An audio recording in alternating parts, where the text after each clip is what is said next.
და აქვე მინდა აღვნიშნო სამწუხაროდ ის ჩვენ დაგვეღუპა და გარდაგვეცვალა ჩვენთან ერთად დაკავებული ორი პატიმარი, რომელიც ციხიდან გამოსვლისთანავე ძალიან მოკლე პერიოდში მიღებული ტრაუმების შედეგად გარდაიცვალა.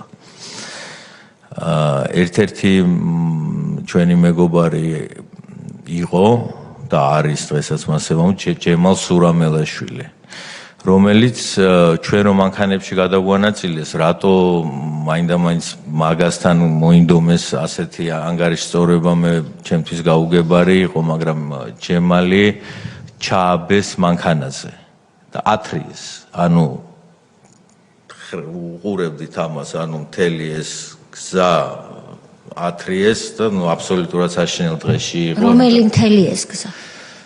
ყინწვისის ეხლა თლიანი მონაკვეთი თუ რამთხელა მონაკვეთი არ ვიცი, რასაც მე ვხედავდი მონასტრიდან მთელი ეს ასე ვთქვათ ის არის რა ქვია. ხო, სანამ ცენტრალურ გზამდე ჩახვიდოდი. რომელ მანქანაზე ჩააბეს? მიკროავტობუსზე. სადაც თქვენ იყავით? განთავსებული. არა, სხვა მიკროავტობუსი, ბევრი მიკროავტობუსი. და გაყურებინეს როგორ ათრიეს? მე დავინახე ხა ასე კონკრეტულად ჩვენ ყველას გვეუბნეოდნენ რომ თავები დაბლა ქონდეთო დაწეულიო და საერთოდ ჯობდა ალბათ თავი არ აგვეწია, მაგრამ ნუ რასაც ფეხით როცა ის ჩააბეს, რეაქცია ჰქონდათ ალბათ იქ მყოფ სასულიერო პირებს. რეაქცია ხო, რეაქცია საერთოდ ჩვენ დაკავებისას სასულიერო პირებს საკმაოდ ისეთი რეაქცია ჰქონდათ, რომ რაშვებითო საერთოდ და როგორც კი ასე ვთქვათ გამოგვესარჩლენ სასულიერო პირები, მაგათაც მოხვდათ. რას ნიშნავს მოხვდათ? ცემეს მარტივად. ბერები, კი ბატონო, ცემეს. ვინ ცემა? სპეცრაზმა.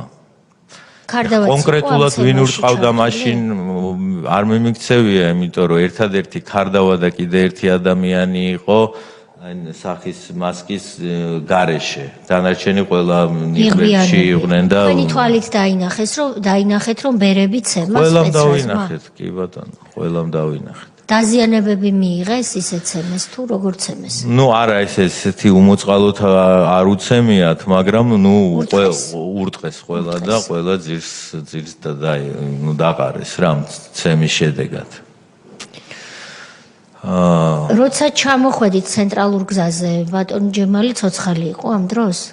ბატონი ჯემალი მე მაშინ საერთოდ არ ვიცოდი რა ბედი ქონდა მაგ ჯემალის რა ეწია, უბრალოდ მე როცა აღმოჩნდა რომ ჩვენ წაგვიყვანეს ქარელის პოლიციის შენობაში მიგვიყვანეს.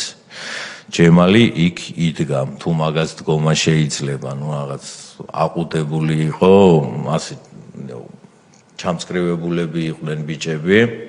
და რამოდენიმე ასე ვთქვათ მე ჯემალ გუნდიშვილი, რამაზ ღვალაძე, მიხეილ ცილიკიშვილი ჩვენ გადაგვანაწილეს ქარელის პოლიციის სხვადასხვა ოთახებში.